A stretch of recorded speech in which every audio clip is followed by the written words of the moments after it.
little off the beaten track. Don't exactly have my gimbal working correctly, but what the heck. I'm listening to Raven Rock. It's about various American plans for surviving a nuclear war. There's some distressing material in here. So apparently during the early Reagan administration, all right, they set up all these plans to move millions of Americans out of cities into the country, and there was fear that urban minorities wouldn't necessarily assimilate well, and that some white people in Virginia would not exactly welcome them to their community, which I think is really sad. And so I think the solution is that you send urban blacks to those communities that will welcome them, like Beverly Hills and Martha's Vineyard and Nancy Pelosi's district in San Francisco. So if there are backward white people who don't welcome diversity, then send them to those more enlightened white people who welcome diversity.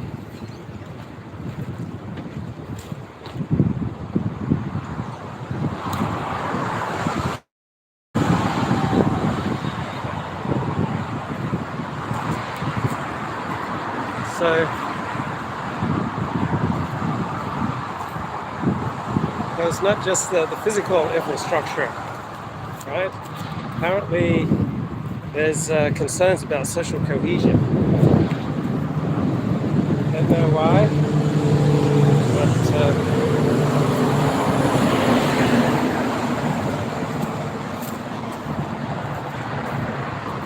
so they thought there'd be a lot of racial tensions when rural white communities start absorbing large numbers of non-white minorities. I don't know why they think there's going to be so much tension. It seems rather pessimistic to me. Maybe they'd welcome the diversity. So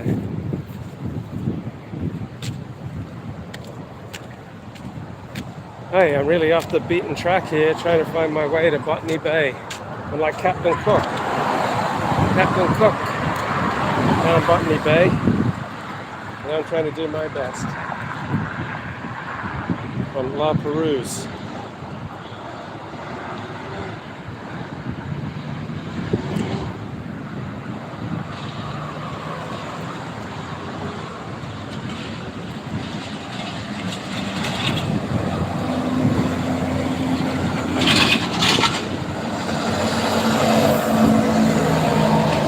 So some of these white towns would see a million people from the city descend on their community, and they were afraid there'd be tension. And as many rural Americans have guns, and there are a lot of concerns that they would start shooting outsiders.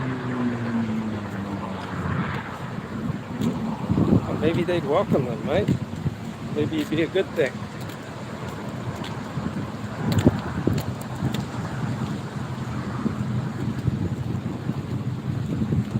I don't know why they're spending so much energy and time and concern worrying about integration. Why not just the glories of diversity go to work? So I was just on I think it was La Perouse Beach, and it's the most diverse beach that I've seen yet. Whoa.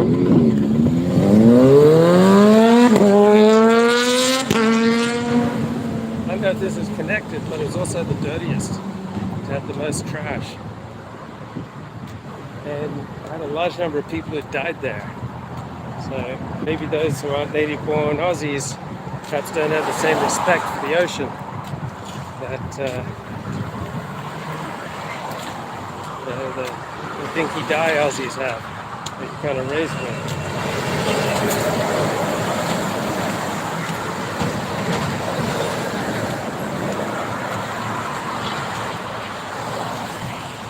So the guy who ran FEMA, apparently, for the Reagan administration, he'd written his PhD thesis on how America should put black nationalists in concentration internment camps. to try to get a handle on the whole social integration, social cohesion thing. Pretty edgy.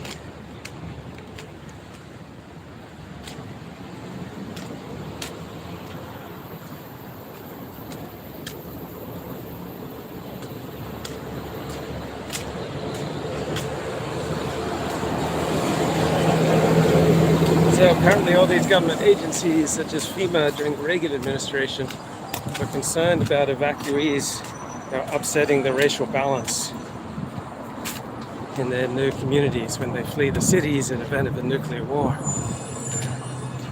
I have a much more optimistic perspective. So I think La Perouse Beach, it's the most diverse I've seen in Australia. 1/3 Asian, 1/3 white, 1/3 Muslim. Everyone was nice and friendly. I'm walking around with my seat, my fringes out. Absolutely no worries, mate. So here in Australia, we're too happy to hate. Hey, Dinkin. So trying to find my way to Botany Bay. Gosh, where the hell am I going?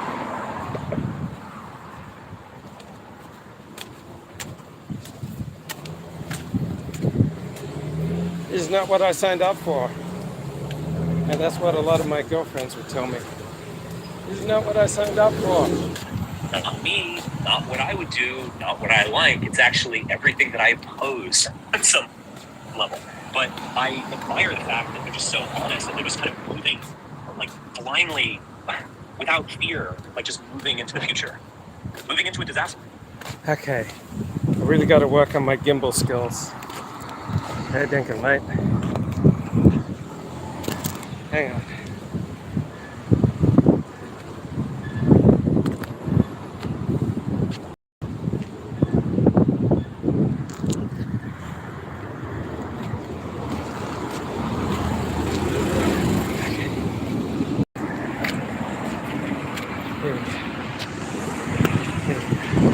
Most likely, but moving into the future nevertheless. All right. Anyone want to chat? I can't stay. I probably stay for about 45 minutes. I just felt compelled. The Holy Spirit moved me to speak. All right. I'm there with you, brother. Use the best first. Hey, thank you. I just wanted. Oh, excuse me. All right. So I know that, like, Richard, when you were doing your thing with like NBI, one of the things you admitted is a lot of the cast and crews, not really articulate or like elitist or like up to par. So I mean, would you still consider, like, even though Kanye is obviously not like a theory snob and all this, like the fact that there is movement at all, is that your take? Is that like it's Overton window shifting is a positive? No, Overton window. I hate that metaphor. Okay. It's just a stupid metaphor. It's not. Wait, why is Overton window a stupid idea? Because it's been overused? An idea can be excellent. An idea can be overused, perhaps. People can go too far with an idea. People can make an idea boring. But how on earth is the concept of the Overton window, meaning, that which is acceptable, how on earth is that stupid? I don't quite follow how that's stupid. And I think it's actually a really deceptive metaphor because this is like, I've heard this for years, we just need to keep pushing people right and then someday they'll agree with us or something. Okay. Hang on here.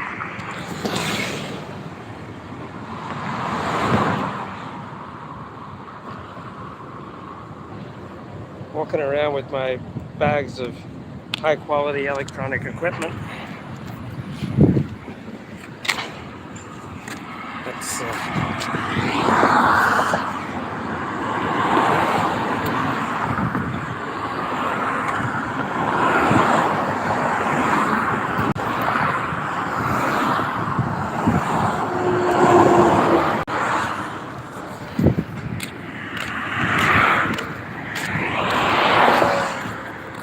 I'm totally going to make this work. Hello, everyone.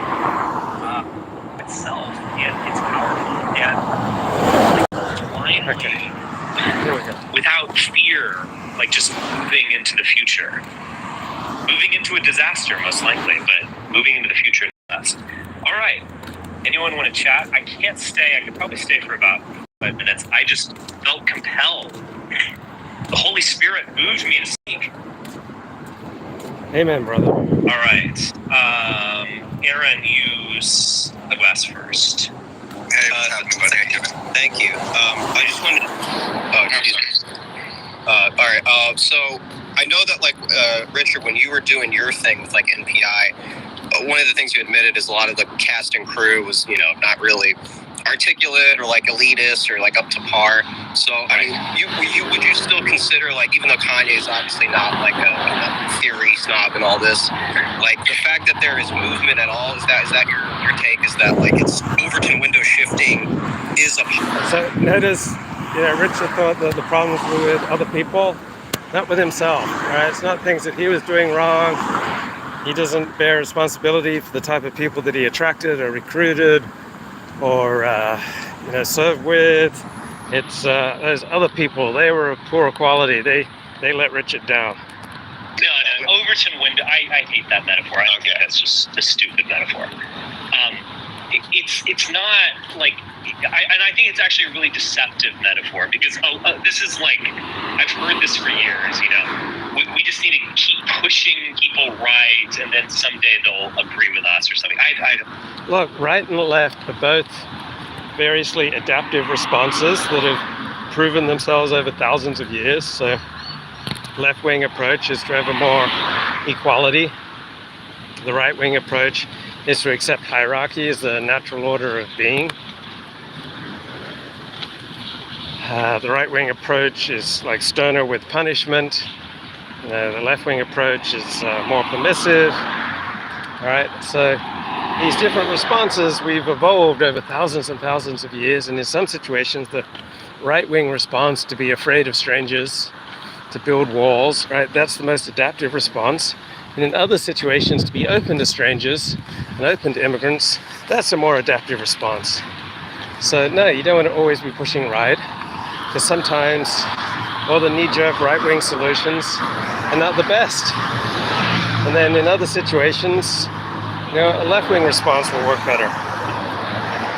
What I mean by that, like what I want is different from what Kanye and Nick wants. I mean, we are opposed, but I can recognize that and have a certain kind of like grudging respect for what they're doing. I don't want any of this. This is not elitism. This is like the opposite of what I want. But it's true to itself, and it's powerful. And like, who am I to judge when they are, having resonance with all of these morons? Like my stuff, it might resonate with morons to a degree, but it's almost like an accidental resonance or something. Well, yeah, a lot of morons kind of signed out with Richard Spencer 1.0. Like they responded to Hailgate and Hail Our People, Hail Victory, all that stuff. All right, you appeal to a lot of morons then. And it's ultimately not something that most people would like, and understandably. I don't, but this is the stuff. It's elite in the sense that Kanye is was a millionaire and still has a lot of money, but he's obviously not an elite in the way that any serious person would take that. And I also do think this is going to be disastrous. I mean, this cannot win an election, and this is going to turn off. I mean, I would say this. I think Christianity, thankfully, is like done for the next 500 years after this kind of stuff. Wait, the Christianity's done for the next 500 years? Because of this Kanye West stuff? The Kanye West, guys, did you realize that Kanye West is going to end Christianity for the next 500 years? All right, just count me a tad skeptical here. I mean, that seems like a rather dramatic overreaction. That's just me. But, however crazy Kanye West is and Nick Fuentes and Christian nationalism is, really, you think this is going to just end Christianity for 500 years? I mean, that's really exciting to say. and it's kind of amazing to listen to. But is that fair dinkum? Like, I just find it hard to believe that that's fair dinkum. Right? Is this really the end of Christianity? Anyone with intelligence and sophistication and education is going to run so far away from this thing. But is this really? So they're going to run away from Christianity? I think anyone with intelligence and sophistication is going to run away from Kanye West's presentation of Christianity. And maybe even Nick Fuentes' presentation. And Milo Yiannopoulos' presentation. But really, is this the end of Christianity for 500 years? Okay, let's go around the golf course here.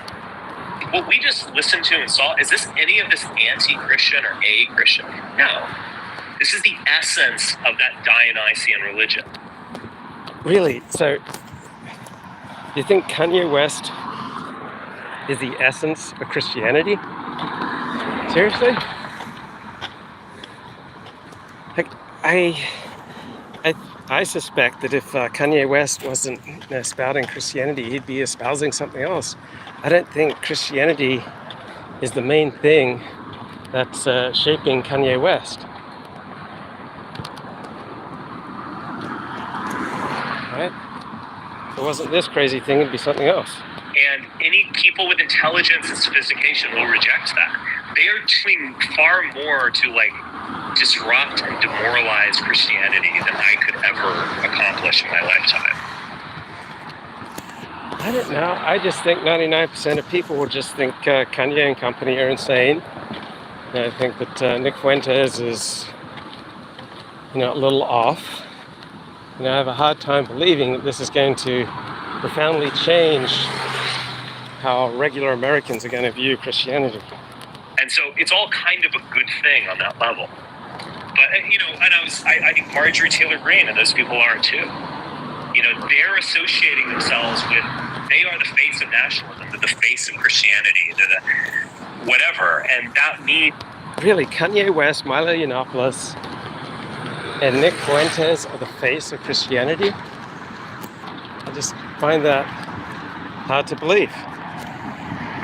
That everyone who is sophisticated is going to move off that. And so I think that's good, because that was always like a blocking mechanism for any kind of future politics or ideology. And so I think it's all kind of positive in that way. As long as the torch is being passed, then that's like a natural progression. Well, the torch, the tiki torch has been passed. No. The tiki torch is being passed. Okay, this sounds nuts. This sounds crazy. And you know what's equally crazy is why the heck am I walking on the highway? Sounds a little nuts to me. No, I didn't mean that. I did not mean that. You can say that in some way. I mean, I find that kind of funny. But what I mean is that, it's not doing what I want. But I'm not going to lie to you and say that it's therefore not going to be successful at some level. Really? I mean, successful on what level? What would be success for this Kanye West, Milo Yiannopoulos, Nick Fuentes movement? I just have a hard time seeing success here. It is powerful. It is not what I believe in or what I resonate with or ideologically what I want for the future. But I'm not gonna lie. This is gonna this is gonna end in disaster. But before the plane crashes, it's gonna fly pretty high. Right. This sounds a lot like Richard Spencer 1.0, 2.0, 3.0. So maybe Richard recognizes how similar the Kanye West, Nick Fuentes, Milo Yiannopoulos thing is to some of his prior ventures. And I respect that. I respect the audacity. I respect Fuentes for leaving behind. Sometimes you just have to cut people off, leave them in the dust. So is Richard saying that he respects the audacity of hope? Is that what's going on here? We've got the audacity of hope operating. I guess that's what I'm experiencing right now, the audacity of hope of walking down the shoulder of this freeway. He's like people who surrounded Fuentes, all his friends. I presume they're not going to be his friends going forward because they offered some use value maybe 4 or 5 years ago or whatever. But he's moved. Does Nick have friends? Or does he just have followers? Doesn't seem to have that many friends. He seems to have perhaps more followers. And those people have no talent or power without him. You know, sometimes you just have to leave people in the dust. And he... Sounds like Richard's talking more about himself, really. Do Richard's friends or Nick's friends have no power or talent outside of him? Can't be skeptical. I don't think either Richard or Nick, transforming dross, human dross, into gold. And yeah, he's going to be the next Alex Jones or whatever. I mean, make of that what you will. You know what I mean? I mean, like, when I say that, it's a little bit of a backhanded compliment or a little bit of a poisoned pill, you could say.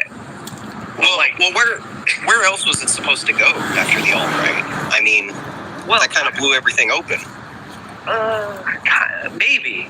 I mean, I think it... Like, maybe it's just largely about the self and ego gratification and pushing, oneself forward and getting attention. And the movement will shapeshift depending on where the attention comes from. Like, there's obviously a direction that I want to take things, but that, again, this is going to be much more immediately popular and powerful. And I don't think any of it, I think all of that stuff, like immigration reform, or, kick out the illegals, or, say Merry Christmas again, or wave the flag. All of that stuff is just in the rear view mirror. Like, they are so beyond that, it's not even funny. They moved towards, like, outright, like, I don't even know how to describe it. Like, just outright, like, revolutionary Christianity. It's where they're going. I just don't see what's particularly Christian about this. Like, if you're fair dinkum in your religion, then you're giving things up for your religion. Right, making sacrifices, and you have people higher up in the religion that you look to for guidance and direction. Right? You can't just make religion up on the fly. It's not authentic. All right, if you want to be part of a 2,000, 3,000-year-old tradition, you have to be willing to follow direction, to accept authority. And who are the Christian clergy who are speaking out for Kanye, Nick, and Milo? I'm just unaware of any. They are outside, traditional Christianity. They're outside of any normative form of Christianity, and so they're making up their own thing. Doesn't make them wrong, but it's just hard to see what they're doing that's exactly Christian, because I don't see the Christian sacrifice. I don't see the knowledge of the Christian tradition, Christian teachings, biblical text, the text of the church fathers, text of the reformers.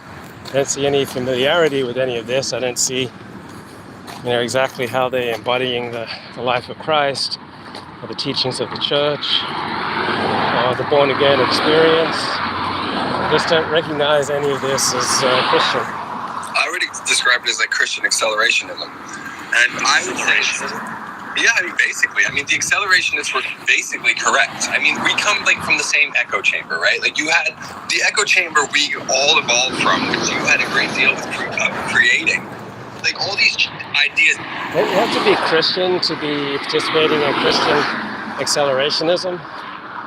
Wouldn't there need to be something particularly Christian about what you're doing? Wouldn't you need to have the support of various Christian clergy and Christian churches, Christian organizations? Off each other and molded each other. You had the Christian nationalists that kind of formed, then you had you're like pagans kind of form, like these different ideas shaping each other and bickering with each other because we weren't allowed to talk with anyone else. So all of our ideas shaped off each other. And this one just happened to shoot out and gain popularity because Christianity is massive and it crosses racial barriers. So like without Kanye West, this could have never happened. Race behind also, by the way. Yeah, it completely elevates over race. Yeah, it's just race is. I mean, race is probably still going to kind of come up. They're going to say like White Lives Matter or whatever, but like they've gone beyond it, and people who are going to attack where this is going is because it's racist or something. Like you should attack the GOP because they're racist. Like that makes sense. Well, like they are inaction. This comes from inaction. They've gone way beyond it. Yeah, exactly. This comes from basically everyone sitting on their hands for so long and telling everyone to be quiet. It's like conversations happen in back rooms and ideas get stronger and stronger. And then eventually that dam breaks. And I mean, I think this is a positive thing because how I viewed the country for the past several years is completely deflated. Even Trump's presidency was completely... Why on earth would... I tell you, why on earth would someone view the Kanye West, Nick Fuentes, Male Yiannopoulos phenomenon as positive? And the years of the Trump presidency is deflating? Because they're marginalized losers who, yearning for some sort of apocalypse. And that's the only thing that makes sense. Boy, I am really off the beaten track here. I'm just going down mile after mile of freeway. This is not what I intended. Nothing's getting done. I don't think anything will get done. And I think we need a massive paradigm shift culturally in terms of... Towards Christianity in your mind. Well, Christianity, because it aligns, in my views, with like Jeffersonian views of how this country was founded. I mean, I understand your certain critiques over things. I don't. Jefferson wasn't exactly a Christian, but I know that's my point. That's my point. Okay. Yeah, that's my point. Yeah. So you ultimately I mean, that is the kind of interesting aspect of this is that this is it's like the most American thing in the world and kind of anti-American at the same time. Like that's the weird thing about it because this country, like the real founders of this country were like religious fanatics like John Winthrop. But they were the people who ran away from people like me. Control. It's a form of control. Yeah. I want to understand that too. Absolutely, supported state churches and like the status quo. They needed to get away to refound Jerusalem. Now, it's also anti-American in the sense that, like, the founders were basically deist. Jefferson famously, he was like a Kantian in some level. He cut the miracles out of the Bible and then kind of rational Christ or something like that. And he thought the apocalypse was insane. John was a bad man. Yeah. So it's and obviously like the mainstream of this, including like normal people, normies, like it is pretty secular and so on. So on some level, all of this is like radically anti-American. But then on another level, it's like the most American thing you can ever be. Yeah, it's just like anti-elitism, like. Okay, now that makes sense. This is Kanye West, Nick Fuentes. There is something very American about it. Right? It seems far more American than Christian. This is on our side. Like, where can we find you? You can find me in the Bible. Okay, so this is Richard Spencer's space.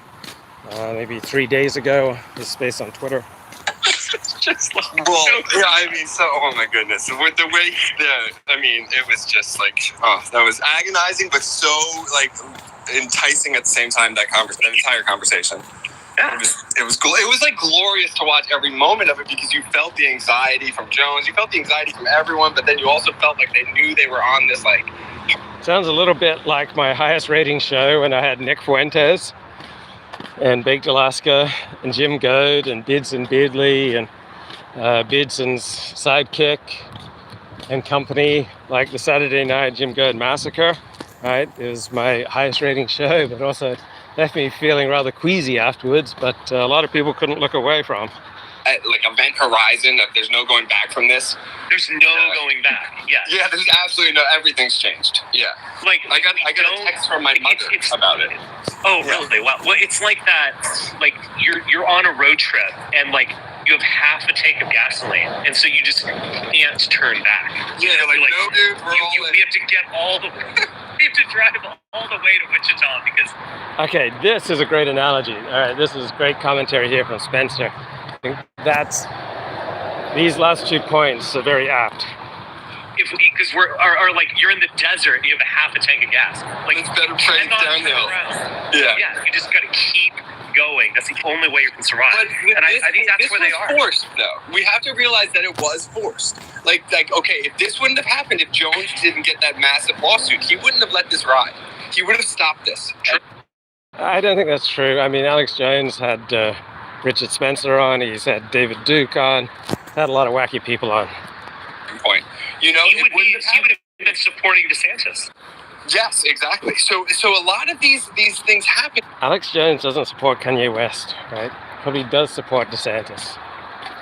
Because of preemptive strikes. I don't know. I mean, people they're playing their own chess games and they make moves for certain reasons, but these are the consequences of those moves. Like, there's been actually one of my friends has been showing me some discussion of a phenomenon that I've actually been aware of for a little while. And that is the Zionist Jews of a particular stripe, like Bibi Netanyahu. Mm-hmm. They've just kind of moved off liberal Jews in America. It's just kind of like, listen, guys, all right, you don't get us. That depends on circumstances, right? There'll be circumstances where Zionist Jews and liberal Jews will find a lot in common. So yeah, right now the direction is less and less in common. Wow, that's the airport. Right? I've ended up at the airport.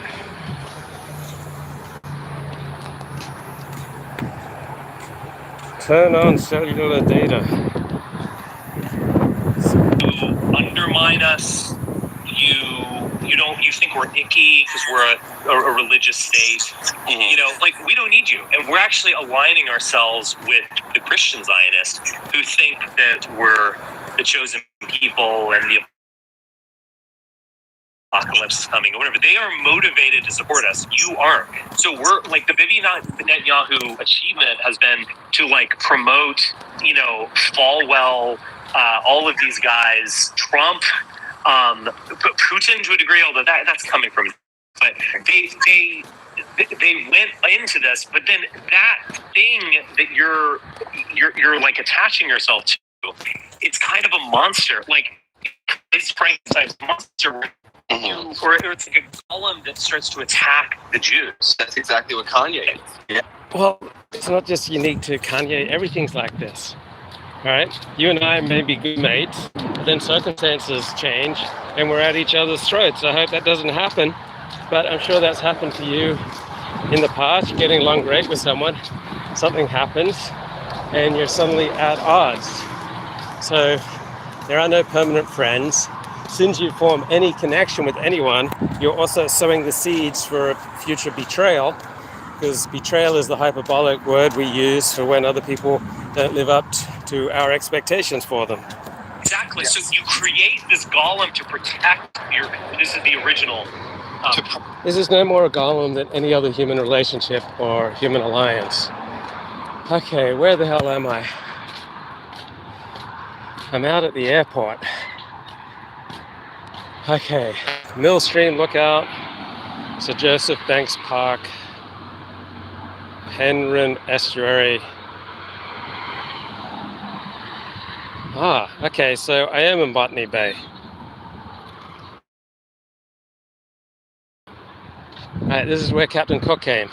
This is where Captain Cook discovered Australia. Fair dinkum. Never made it to Sydney Harbour. Yeah, it's like we're going to create this monster in order to protect our community. And then the monster is like, you know, I'm self-aware and I'm going to attack you now. Mm-hmm. And that's what they've created. So, like, on the one hand, this is like, you know, it's very American. It's kind of like weirdly kind of in the line of Christian Zionism. But then you have Kanye being like, I love Hitler, which he said from a Christian standpoint, and he meant something different than the way that's going to be taken. But he said, but like he basically said, I love Hitler, and then he said Hitler is cool, basically. And so like you created this golem that is on the loose, and it's actually not in your benefit to continue to do this. Like no, and someone else is going to some other team is going to grab that golem and use it against you. You're yeah. That's what we're seeing. You should have. It's basically we're seeing like basically how I see it is they wanted to steal Trump's populist energy and give it to DeSantis. Yeah. Ye comes in here and I don't think they had any big, deep, intense strategy. These are people kind of acting off of instinct, and when you love someone, right, it can very quickly turn into hatred. There's never much of a black Jew, right? That's largely a myth. That doesn't mean it's going to end up in the GOP's pocket. Not at all. It's going to end up as a tertiary element that may move the entire conversation to the right. It may lead to some kind of... It's not even to the right. It's just somewhere else. Like This is neither left nor right. And I would say this in terms of pragmatic politics. I would be willing to bet anyone here, I don't want to say $1 million in their house, but like I'll bet you $500 that DeSantis, he might not even announce at this point. I think he is going nowhere. He is the next Jeb. He's the next Marco Rubio. He's the next Chris Christie. Like they've opened up. That's what Mark Lebovich said in the Atlantic magazine. He says once people get to know DeSantis, they're going to realize how boring he is. What an unappealing personality he has. How people just don't like him. This Pandora's box, or like chasm. They've opened up a portal to another realm, and you cannot go back. That's right.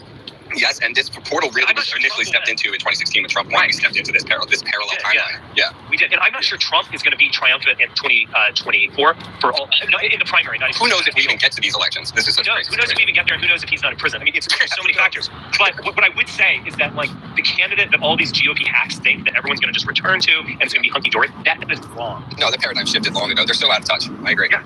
Well, Richard, I know you've shared some similar moments with as Kanye. How would you say that Alex Jones interview compares with like your MPI moment, since you both were like feeling it?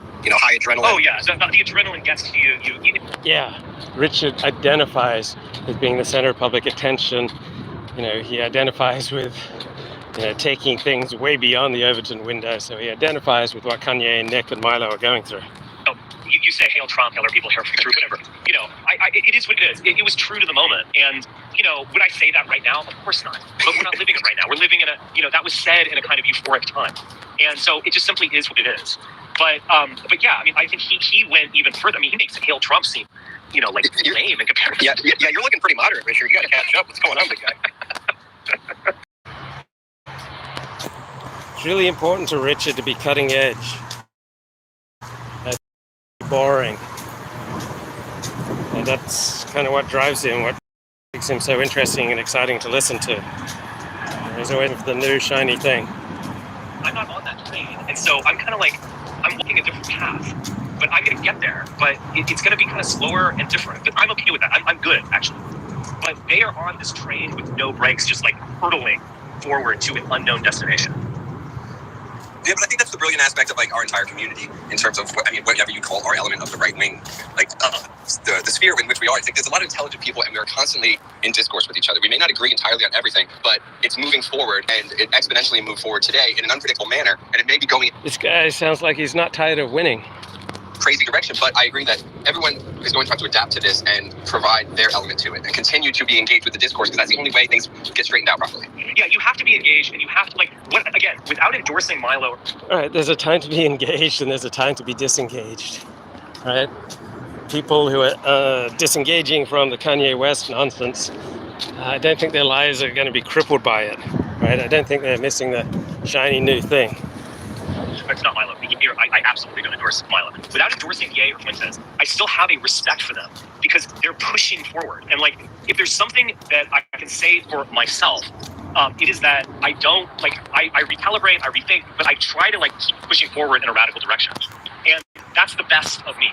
All of these guys who are just like, oh yeah, the GOP will do immigration reform next time. We'll get them next time. And, the people are waking up to the importance of illegals or whatever. That stuff, guys, 2012 called and they want their talking points back. Like, you guys aren't going anywhere. You're on a treadmill, actually. There's a great difference. I agree with you. I'm very metaphorical today. There's a train with no brakes hurtling towards an unknown destination. Now, that destination is Latin America. I mean, I lived in Latin America. I lived in Latin America for 8.5 years. I know where it's going. It's gated communities and it's serious. Sometimes it's a good thing to go backward. Right? So there's nothing inherently superior about 2022. Right? Sometimes it's a good thing to go backwards. And sometimes it's a good thing to go backwards a year, 10 years, 15 years, 35 years, 100 years, 1,000 years. Right. Okay, so we're at the planes are taking off. It's pretty current. It's long houses. Yeah, it's a clerical. It's like a well, it's not even true because I mean the Catholics down the hold is cultural hold down there.